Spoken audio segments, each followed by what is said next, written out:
नमस्कार साथियों, स्वागत है आपका BMK24 यूट्यूब चैनल पर। बहुत बहुत साथियों, इस वीडियो को आप किसी भी एंगल से मत समझना कि मैं किसी पार्टी बाजी की बात कर रहा हूं। मैं केवल फैक्ट टू फैक्ट बात करूंगा कि अब इस बजट में रक्षा मंत्री जी ने कहा था कि हम देश के अंदर मेडिकल टूरिज्म बनाना चाहते हैं।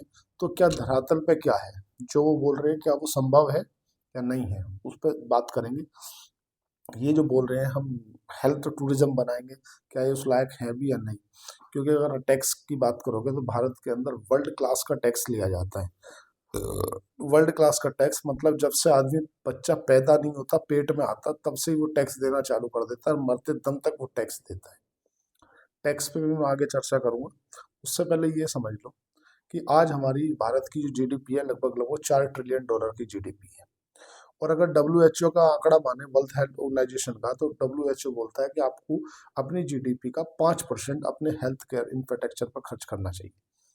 लेकिन 5% ना करते हुए सरकार ने एक नेशनल हेल्थ पॉलिसी बना रखी है, जिसमें सरकार का ऐसा मानना है कि हम अपने टोटल जो बजट, साल का बजट है, उसके एक्सपेंडिचर का लगभग 2.5% जो है हेल्थ केयर पर खर्च करेंगे। लेकिन अभी हम कहाँ हैं? 0.05% पे। मतलब 2.5% की तो बहुत दूर की बात है। अगर मैं मोटा मोटी मान लूँ 4 ट्रिलियन डॉलर की इकोनॉमी है, तो 5% जो बजट निकल के आता है ना, वो आएगा लगभग 18 से 19 लाख करोड़ रुपए का। 18-19 लाख करोड़ रुपए में से अगर ये 5% भी हेल्थ केयर पे खर्च ना करते हुए 2.5% भी करेंगे, तो इन्हें कम से कम 6 से 7 लाख करोड़ रुपए, 6 लाख करोड़ रुपए इन्हें खर्च करना पड़ेगा। काय पे? हेल्थ केयर इंफ्रास्ट्रक्चर पे। टोटल बजट में सरकार ने जो टोटल एक्सपेंडिचर बताया है इस बजट में, बोले कि हम 50 लाख करोड़ रुपया खर्च करेंगे, जिसमें सरकार ने बताया कि 34 लाख करोड़ रुपया जो है ये कमाएंगे और 17 लाख करोड़ रुपया जो है कर्ज लेंगे, बोरोइंग के माध्यम से जुटाएंगे।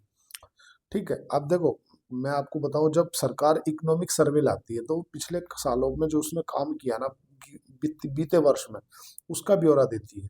और जो बजट होता है, उस बजट में वो आने वाले साल में क्या करने वाली, उसका ब्यौरा देती है। तो इस बार वित्त मंत्री जी ने कहा कि हम 5 बड़े हेल्थ केयर हब बनाएंगे, जहां जिससे मेडिकल टूरिज्म को बढ़ावा मिले, लोग बाग हमारे यहाँ पे आकर के इलाज कराएं। लेकिन जब मैं आपको फैक्ट बताऊंगा तो आप बोलोगे कि यार ऊंची दुकान और फीके पकवान। हमें 2.5% अगर हम खर्च करें ना अपने हेल्थ केयर इंफ्रास्ट्रक्चर पर, तो 6 लाख करोड़ रुपए निकल के आता है। कर ही नहीं रहे।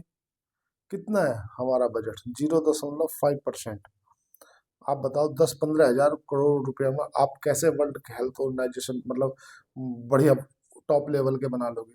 आपको मैं बताऊं, देखो, ज्यादातर जो देश है ना, जो डेवलप कंट्री है ना, चाहे उसमें स्वीडन हो, जापान हो, नीदरलैंड हो, ये जितनी भी डेवलप कंट्रियां हैं, इनमें कम से कम 10% अपनी टोटल जीडीपी का ये हेल्थ केयर इंफ्रास्ट्रक्चर पर खर्च करती हैं। क्योंकि यार जान है तो जहान है। और अगर अमेरिका की बात करोगे तो 17% अमेरिका के अंदर हेल्थ केयर पर खर्च किया जाता है। यूके में 13% किया जाता है, जर्मनी में 13% किया जाता है। अल्टीमेटली ये जो देश हैं, जो डेवलप देश हैं, इनका जो टारगेट है, जो विजन है, इनका विजन क्या है कि यार हमें अपने आने वाले फ्यूचर में, अगर आज खर्च करेंगे, तुमने देखा जैसे युवराज सिंह को कैंसर हुआ, तो युवराज सिंह कहाँ गया? वो यूरोप में या अमेरिका में गया और अपना इलाज करवा कर लाया। आज भारत के अंदर जो मेडिकल स्थिति है ना, वो बहुत बद से बदतर है। अगर आप प्राइवेट अस्पताल में गए तो या तो आप ज, जमीन जायदाद से गए, जेवर से गए, या फिर जान से गए। 3 जैसे जाना पड़ेगा आपको।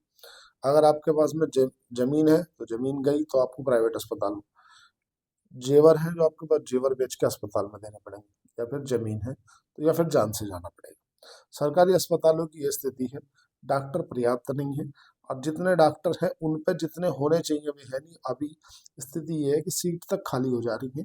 उन सीट खाली होने के चलते अभी भारत में जो सुप्रीम कोर्ट है, उसे हस्तक्षेप करना पड़ा। उसने कहा कि भाई नेगेटिव, जिसके -40 मार्किंग आ रही है, उसको भी आप इसमें मेडिकल में सीट दे रहे, बोले वो सीट खाली जा रही है इसलिए दे रहे हैं। तो ये क्या तर्क सही है? दूसरी बात, आज हम जब चीन को compete करने की बात करते हैं कि हम चीन से बनेंगे, चीन की वर्ष 2009 में आज की जितनी जीडीपी हमारी उतनी थी। लेकिन आपको मालूम है कि चीन का बजट कितना था उस समय पे, जो हेल्थ केयर इंफ्रास्ट्रक्चर पे खर्च करता था वो लगभग लगभग 2 लाख करोड़ रुपए के आसपास था। आज हमारा कितना है? 15,000 करोड़ रुपए, 12,000 करोड़ के आसपास। आप 12,000 करोड़ रुपए का बजट रख रहे हो और उम्मीद रख रहे हो कि हम बढ़िया एक नंबर हेल्थ केयर इंफ्रास्ट्रक्चर बनाएंगे। कैसे बना पाओगे? कैसे बना पाओगे जब आप जो मान लो एमआरआई की मशीन आती है ना भारत के अंदर, उसके ऊपर सरकार टैक्स लेती है, इंपोर्ट ड्यूटी वसूलती है। तो है ना, एमआरआई की जब आपने देखा होगा कोई भी एमआरआई कराने जाती है तो महंगा क्यों होता है? क्योंकि एमआरआई की मशीन जो है वो 8 करोड़ रुपए की आती है, और उस एमआरआई की मशीन को 1 साल तक मेंटेनेंस करने की जो कॉस्ट है ना वो लगभग लगभग 36 लाख रुपए आती है। तो पर महीने 3 लाख रुपए इसकी कॉस्ट है। अगर 3 लाख रुपए पर महीने कॉस्ट है तो मतलब पर डे की 10,000 रुपए जो एमआरआई मशीन है उसकी खर्चा ही है 10,000 का। तो अब समझो उसमें इंश्योरेंस भी इन्वॉल्व है। अगर उसमें कुछ खराबी आ गई तो यूरोप का आदमी आएगा उसको सही करेगा, वो भी दिक्कत है, वो भी उसमें इंक्लूड है। तो अगर वो खाली भी चल रही है ना, क्योंकि एमआरआई मशीन बंद नहीं होती, अगर वो खाली भी चल रही है तो 10,000 रुपये तो पर डे का जाना ही जाना, उसका 10,000 तो खर्च है।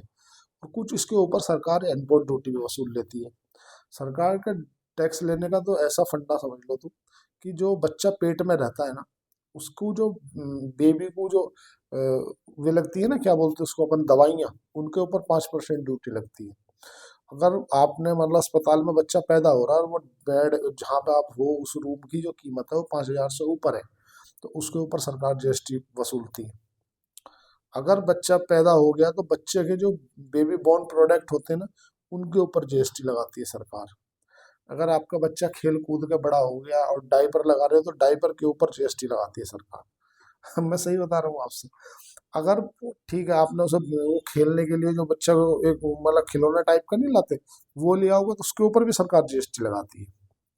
और तो और स्थिति ये है, खेल खिलौने के ऊपर पे जीएसटी लगाते हैं, फिर बोलती है कि हमारे देश के अंदर विकास नहीं हो रहा।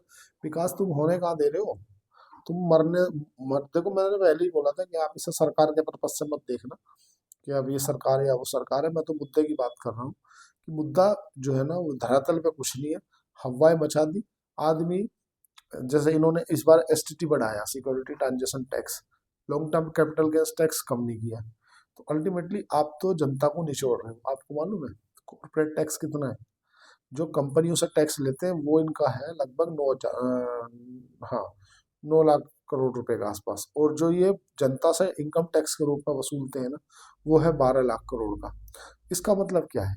इसका मतलब स्पष्ट है कि आप एक नींबू को जरूरत से ज्यादा निचोड़ रहे हो, और जरूरत से ज्यादा निचोड़ोगे भाई जनता को आपको रियायत देनी चाहिए, जिससे आपका जो मिडिल क्लास है ना वो ऊपर चले।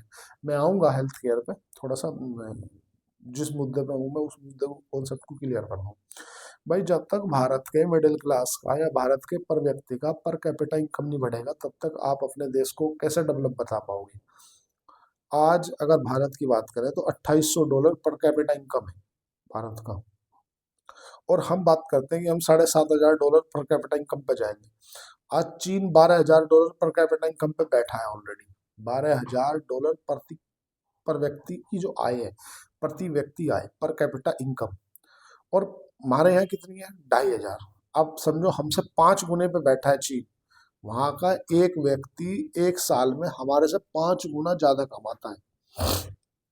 जो आपने देखा ना कि जो आदमी भारत से बाहर निकल जाता है, चाहे वो दुबई गया हो, चाहे अमेरिका गया हो, चाहे ऑस्ट्रेलिया गया हो, चाहे यूरोप गया हो, वापस भारत में नहीं लौट के आता। आपको मालूम है कि बड़े बड़े एनआरआई जो है देश छोड़ रहे हैं। आपको मालूम है कि बहुत से लोग अमीर अमीर जो है वो या तो दुबई में अपना ऑफिस बना ले रहे हैं, सिंगापुर मलेशिया कहीं भी सेट हो जा रहे हैं। कारण ये है कि अगर वो, मैं आपको बिल्कुल फैक्ट टू फैक्ट बात करके चलूंगा, किसी सरकार के नजरिए से ना देखें, आप बिल्कुल गौर से समझे बात को। अगर मैं 10 करोड़ रुपए लगाया हूँ या मैंने 10 करोड़ रुपए का मैंने प्रॉफिट किया हूँ, सरकार को 3 करोड़ रुपया देना ही देना है। 3 करोड़ फिक्स है, 7 करोड़ मेरे हाथ में आएंगे। वो 3 करोड़ सरकार के पास जाएंगे। क्यों जाएंगे? क्योंकि सरकार बोलती है कि अगर आप 30 लाख से ऊपर कमाते हो तो आप 30% के स्लैब में आ गए, आपको देना ही पड़ेगा। सरकार को जो कॉर्पोरेट टैक्स है, 2017 में जो सरकार ने कॉर्पोरेट टैक्स 35% हुआ करता था, वो घटा के कर दिया था इन्होंने 30%। और 2017 में जो मैन्युफैक्चरिंग का मतलब भागीदारी थी जीडीपी के अंदर, वो 16 दशमलव कुछ परसेंट की थी। बीच में और कम हो गई थी, और आज भी 16 दशमलव कुछ परसेंट की भागीदारी है जीडीपी के अंदर मैन्युफैक्चरिंग की। इसका मतलब है कि भाई आपने जो कॉरपोरेट टैक्स कम किया, उसका इम्पैक्ट धरातल पे कुछ नहीं दिखा। आपने जितना कम किया, कम करने के बाद होना क्या चाहिए था कि जो आपकी मैन्युफैक्चरिंग है ना, उसको बल मिलना चाहिए था कि भाई पहले आपकी मैन्युफैक्चरिंग 16% है, अब बढ़ के 22 से 25% होनी चाहिए थी, लेकिन हुआ कुछ नहीं। और अल्टीमेटली आप जितने भी प्लान बनाते हो, जो भी बनाते हो, कहीं ना कहीं आम जनता को मतलब निचोड़ने वाले बनाते हो। मैंने क्या बताया आपसे, बच्चा अगर पेट में है तो उसकी वैक्सीन के ऊपर टैक्स, जीएसटी, 5,000 से ऊपर का कमरा उसके ऊपर जीएसटी। अगर गलती से वो मतलब हमारे बढ़िया खेल कूद ले ले, खिलौने पिलौने ले ले, तो उनके ऊपर जीएसटी। आप बच्चा पढ़ने जाता है तो उसके जूते के ऊपर जीएसटी, उसके ड्रेसेस के ऊपर, नोटबुक के ऊपर तमाम तरह के टैक्स लगते हैं। अब बच्चा बड़ा हो गया, माने युवा बन गया, अब वो शादी करेगा, तो शादी करने के समय पे जब वो मैरिज लोन बुक करता है, उसके ऊपर जीएसटी। आप कैटरिंग वगैरह का कोई काम करते हो, उसके ऊपर जीएसटी। अब मान लो शादी होगी, अब वो मान लो ब्याह करेगा, शादी करने के बाद ब्याह करके कार लेगा, तो कार लेने के बाद हम तमाम तरह की सरकार को सेस वगैरह, ड्यूटी वगैरह, टैक्स वगैरह देते हैं। उसके बाद रोड टैक्स भी देंगे, सब तरह का टैक्स देंगे। अब हम इंश्योरेंस जो करा रहे हैं ना, व्हीकल इंश्योरेंस, उस व्हीकल इंश्योरेंस के ऊपर भी जीएसटी। हाँ, बताओ ना, आप पॉइंट समझते चलना। व्हीकल इंश्योरेंस के ऊपर भी जीएसटी। हमने एक बार रोड टैक्स दे दिया, उसके बाद में भी जब हमारी गाड़ी रोड पे चलती है, तो उसके लिए भी हम टोल टैक्स अलग से दें। अब समझना बात।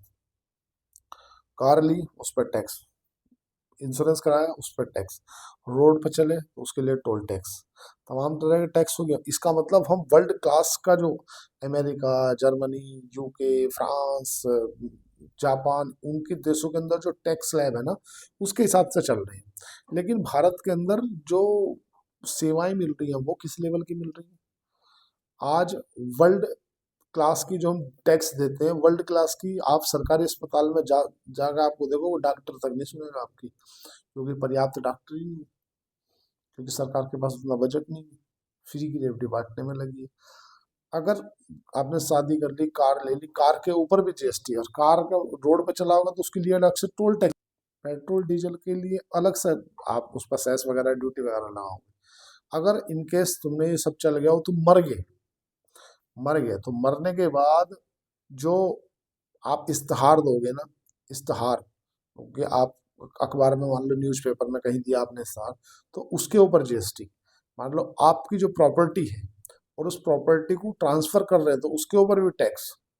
और अगर जब मरोगे तो घी तो लगेगा, चंदन की लकड़ियां तो लगेगी, सामान तो लगेगा, उसके ऊपर भी जीएसटी। तो सरकार ले किस लेवल का खर्चा रही है हमसे? वर्ल्ड क्लास का। और बदले में क्या दे रही है हमें? कभी विचार किया? विचार करना। आज हम बात करते हैं चीन को compete करने की। चीन के जितना हमारा बजट आज है, जितना उस समय चीन का था, चीन ने की जो टोटल डेट था, जो उधारी थी ना, वो उसकी मालूम है कितनी थी? मात्र 28%। आज हमारी 56% के आसपास में टोटल जीडीपी की उधारी। सरकार इसे 50% लाना चाहती है। जो बजट में करना चाहा सरकार, वो करती नहीं। क्या नहीं किया यार, ऐसा सब कुछ तो कर दिया। एफडीआई, फॉरेन डायरेक्ट इन्वेस्टमेंट के लिए सरकार ने कुछ अलग से करा क्या?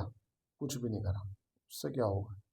उससे होगा ये कि जब सरकार इनके अंदर बदलाव करेगी ना, एफडीआई के अंदर बदलाव करेगी, ये काम करो, इनके सरल रास्ते बनाओ, अपना रुपया, आज हमारा रुपया 84 से गिरता गिरता 91, 93 टच होकर के ये स्थिति पे खड़ा है।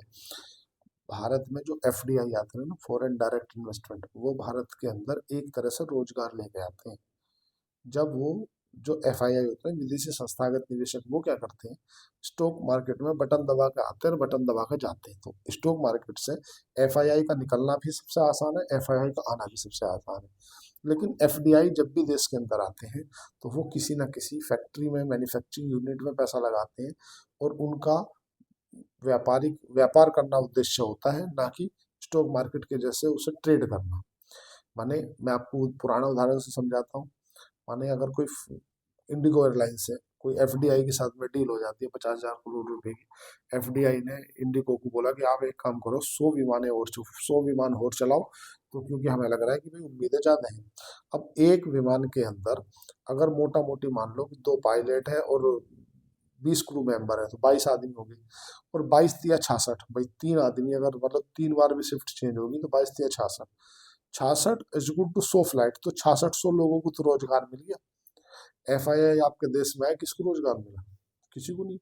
वो तो मार्केट में ट्रेड हुआ, काम हो गया, काम खत्म, चला गया।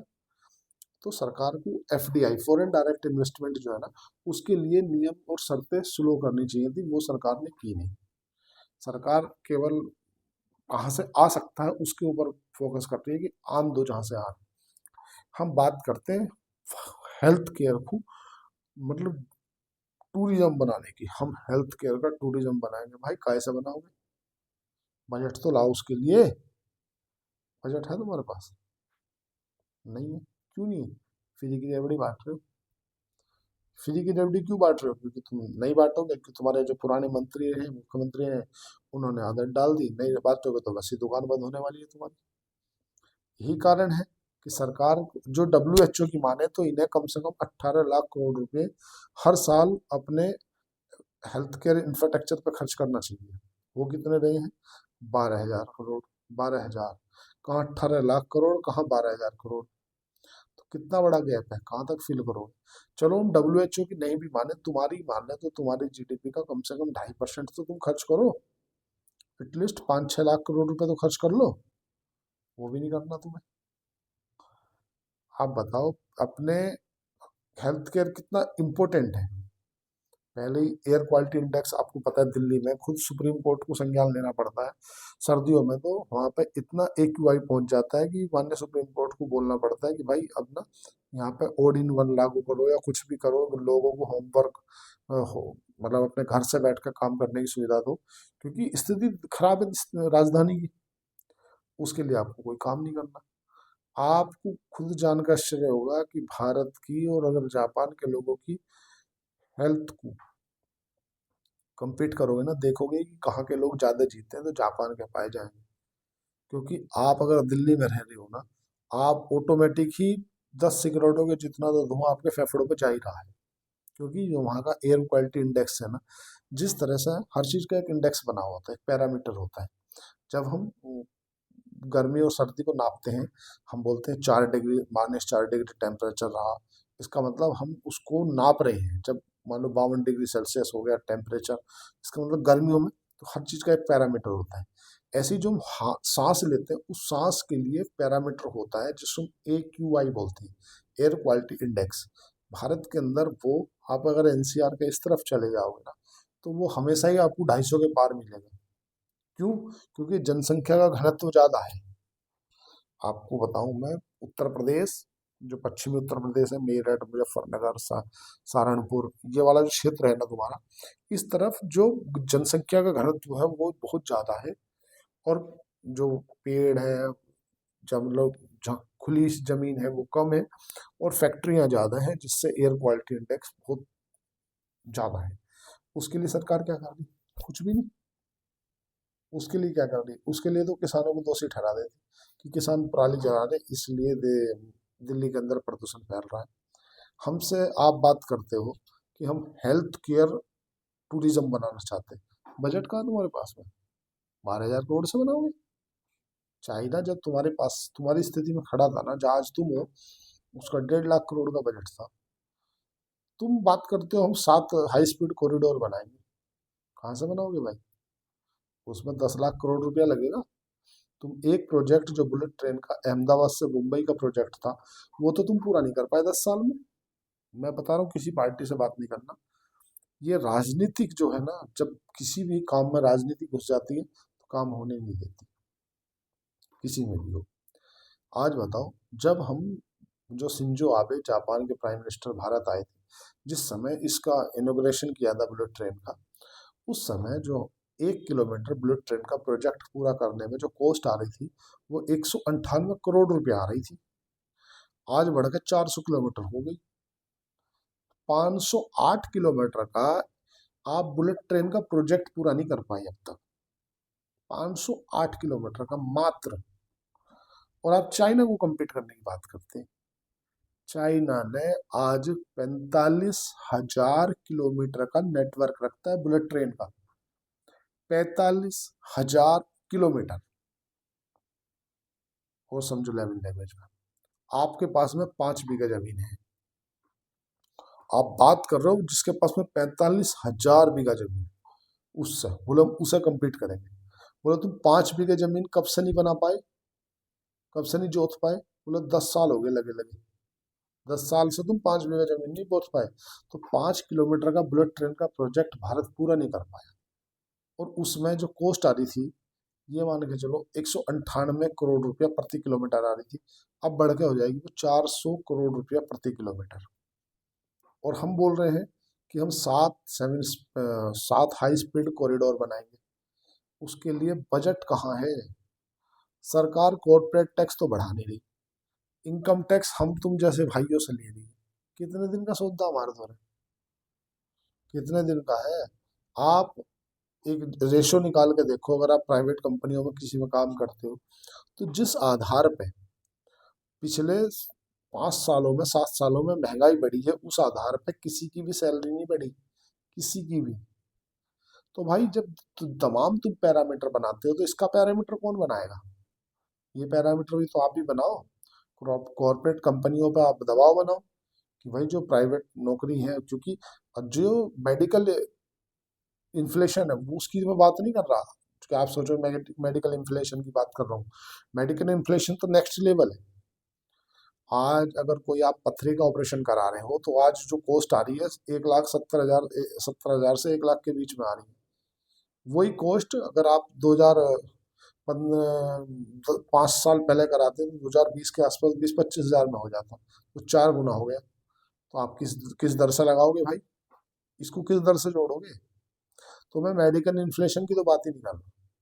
और जब आपका बच्चा कोई स्कूल में पढ़ रहा होता है, आप जब बच्चे को पढ़ा रहे होते हो, तो जब बच्चे की फीस अगर 10,000 रुपया है, तो अगली बार जो मास्टर है या जो स्कूल है, वो आपसे ये नहीं बोलता कि भाई फीस होगी 10,700 रुपया, क्योंकि 7% का इन्फ्लेशन है ना।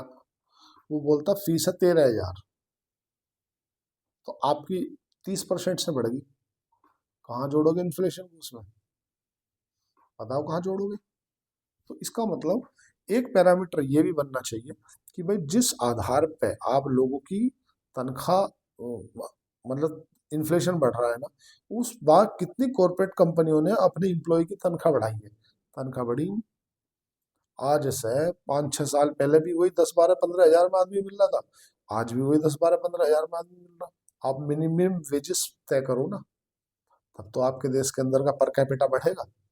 पर कैपिटा इनकम तुम्हें बढ़ानी है, लेकिन करना कुछ नहीं है, बस केवल गाल बजाई करनी है। आम जनता से टैक्स वसूलना है आपको वर्ल्ड लेवल का, मतलब जो फला देश में जा रहा है। आपको मालूम है कि इस बार कितने अरबपति देश छोड़ के चले गए? क्यों चले गए? क्योंकि ये टैक्स के जंजाल से परेशान हो गए।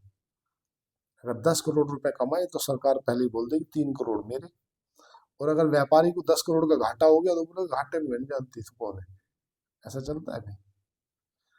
जब तुम बोलोगे कि घाटे में मैं नहीं जानती कौन है तू, प्रॉफिट है तो ला दे इधर, ऐसा चलेगा क्या? आप बात करते कि हम वर्ल्ड क्लास को, वर्ल्ड क्लास वो बनाने वाले, हेल्थ टूरिज्म, पैसा है 12,000 करोड़। 12,000 करोड़ में क्या करोगे भाई? शादी तो तुम्हें करनी है नेक्स्ट लेवल, और जेब में है तुम्हारे 50,000। शादी में लगते 5 लाख, 10 लाख, 15 लाख। बजट तो उस लेवल का हो। जब आपके पास में हेल्थ केयर को लेकर के बजट होगा, तो उस कंडीशन में क्या होगा कि आप अपने जो सरकारी अस्पताल हैं, जो आपके हॉस्पिटल हैं, उनके अंदर टॉप वर्ल्ड क्लास की मशीनें ला पाओगे, वर्ल्ड क्लास के डॉक्टरों को कर पाओगे, क्योंकि पूरा खेला तो बजट का ही है ना। तो तुम्हारे पास बजट ही नहीं है तो क्या करोगे?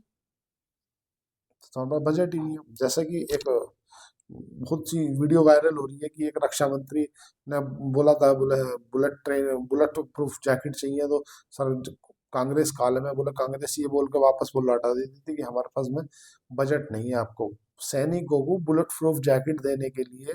सरकार ये बोलकर उनकी फाइल वापस लौटा देती थी कि तुम्हारे लिए हमारे पास बजट नहीं है। सैनिक जो कि बिल्कुल सीमा पे खड़ा है, गोली सामने वाले पे लगेगी और तुम्हारे में भी लगेगी, और तुम बोल रहे हो कि बुलेट प्रूफ जैकेट मत पहनो, वो तुम्हें मारे तो मारे। आप मतलब ये धरातल पे क्या है उसकी बात है। आप ये बात मत करना, ये मत सोचना कि मैं बीजेपी की आलोचना कर रहा हूँ या मैं कांग्रेस का समर्थक हूँ। मैं ना किसी पार्टी का समर्थक हूँ, ना मैं किसी की आलोचना कर रहा हूँ। मैं तो ये बोल रहा हूँ केवल धरातल पे कुछ नहीं है, और वो सच्चाई है। सच्चाई हमेशा कड़वी होती है। 12,000 आप कम से कम अपने जीडीपी का 1% भी खर्च कर लो। 1%, 1% भी खर्च कर लो, और नहीं। आपको अगर वेल्थ, हेल्थ अपने यहाँ पे टूरिज्म डेवलप करना है ना, कि हमारे यहाँ आए लोग बाग इलाज कराएं, तो उस लेवल की आपको अपने देश के अंदर सुविधाएं देनी पड़ेगी। एक शिक्षक, जो शक दुनिया आज खान सर के नाम से जानती है, वो आप बताओ 2,000 रुपये में एमआरआई कर सकता है, और आप ही की आयुष्मान कार्ड से आप ही के सरकारी अस्पतालों में वही एमआरआई 7 से 8 हजार रुपये में होती है। 6 से 8 हजार रुपये की रेंज है। क्यों भाई, बताओ क्यों? क्योंकि आपने टेंडर दे दिया। आपके ही जो डॉक्टर हैं जो टेंडर देने में, उन्होंने नीचे से फाइल सेट कर ली कि एक एमआरआई पे हमारे इतने रुपया है, बात खत्म, हमारा हिस्सा आना चाहिए। जब एक्सरे 300 रुपये में, जो एक्सरे तुम्हारे यहाँ पे सिटी स्कैन तुम्हारे यहाँ पे ये मान के चलो 1500 रुपये के आसपास हो रहा है, वही 700-800 रुपये में कर दे रहे हैं खानसर हॉस्पिटल में। इसका मतलब है कि सिस्टम में कमी नहीं है, कमी आप में है, और आपको वो कमी सुधारनी पड़ेगी। क्योंकि अब पहले वाली जनता बची नहीं है। पहले आप जनता को कुछ भी बोल के गुमराह कर सकते थे। आज की जनता जागरूक है। आज की जनता आपसे जवाब लेना जानती है। आज की जनता आपको 4 आदमी के बीच में खड़ा करके क्वेश्चन करना जानती है। अल्टीमेटली जब हम आप कोई भी वोट डालते हैं, तो हम किसी देश का प्रतिनिधित्व करने वाले व्यक्ति को चुन रहे होते हैं। कभी तुमने देखा कि जब ये अपनी सैलरी जब बढ़ाते हैं, लोकसभा सांसद, राज्यसभा सांसद, किसी ने एक ने आकर विरोध किया हो कि नहीं बढ़नी चाहिए? कभी नहीं सुना होगा। 20 रुपये में टॉप क्लास के, जो आप अगर, क्योंकि कोई क्लोज थे हमारे जो सचिवालय में है दिल्ली, मतलब टॉप लेवल का, जिसे आप टॉप लेवल बोलते हैं, टॉप लेवल की चाय कॉफी बिल्कुल ना के रेट में मिलती है भाई, ना के पे बराबर। वहीं अगर आप कहीं बाहर चले जाओ, फिर ठेले पे खड़े हो गए चाय पी लो, तो 20 रुपए की, वहाँ 5 रुपए की। क्यों? क्योंकि कमी वहां नहीं, कमी यहाँ है। उस कमी को सुधारना है। आप बताओ कितने लोग हैं, जितने आज 150 करोड़ की पॉपुलेशन है, कितने लोग हैं जो हेल्थ की इंश्योरेंस के दायरे में आते हैं? बहुत से कम ऐसे भी फ्रॉड पाए गए हैं, जिनकी ऑपरेशन होना नहीं था, कुछ नहीं होना था, उनका नाम लिख लिख के आयुष्मान कार्ड से पैसे ले लिए गए। उन्हें पता ही नहीं हमारे साथ कुछ हुआ। ये फ्रॉड सामने आए हैं। सरकार शांत है, चुप है। सरकार की आलोचना नहीं कर रहा मैं, कमी सिस्टम में है। सिस्टम को सुधारना पड़ेगा। जहाँ Germany, France, Japan, Britain, UK, America, ये अपना जीडीपी का 10% से 18-20% के आसपास हेल्थ केयर पे खर्च कर रहे हैं, और तुम कर रहे हो जीरो लगाकर, उसके बाद पॉइंट लगाकर फिर 5%, 0.5%, 1% भी नहीं। और उसके बाद भी क्या बोल रहे हो तुम, हम दुनिया का हेल्थ केयर का टूरिज्म इकट्ठा करेंगे। मैं सोदा का देगा थार दो, ऐसा भी तो होना चाहिए। मतलब मेरी जेब में 10,000 रुपये, और मैं बात कर रहा हूँ कि मैं बोर्ग नहीं लाऊंगा, BMW ओडी लाऊंगा। सौदा है नहीं। जिसको हम compete करने की बात कर रहे हैं, कम से कम पहले ये तो जान लें कि जब वो हमारी स्थिति में था, तो उसका बजट कितना था, और उसने जो फ्री बीज सब्सिडी में पैसा कितना खर्च किया, सरकार जितना पैसा कमाती है उससे ज्यादातर पैसा तो सरकार का फ्री बीज सब्सिडी में ही जाता है। और सरकार की जो टोटल डेट टू जीडीपी दिखाती है ना, इसमें कुछ पैसा तो ऐसा है जो इन्वॉल्व ही नहीं होता। जो सरकार फर्टिलाइजर वगैरह की सब्सिडी निकाल के रखती है, वो इसमें इन्वॉल्व ही नहीं होता, वो इसमें गिनती में भी नहीं आएगा। अन्य अगर तुम डेट टू जीडीपी निकालोगे तो ज्यादा निकल के आ जाएगा एकदम, इसमें इन्वॉल्व ही नहीं होता। जो ये इन्फ्लेशन का आंकड़ा निकालते हैं, मुझे लगे सबसे कम वाला निकालते हैं कि जो सबसे कम है वो वाला निकालो। तो इसलिए सिस्टम में कमी नहीं है, कमी है करने वालों में। सबसे पहले अगर हम बात करते हैं कि हम दुनिया का हेल्थ टूरिज्म बनाना चाहते हैं, तो उसके लिए हमें सुधार करना पड़ेगा अपने बजट में।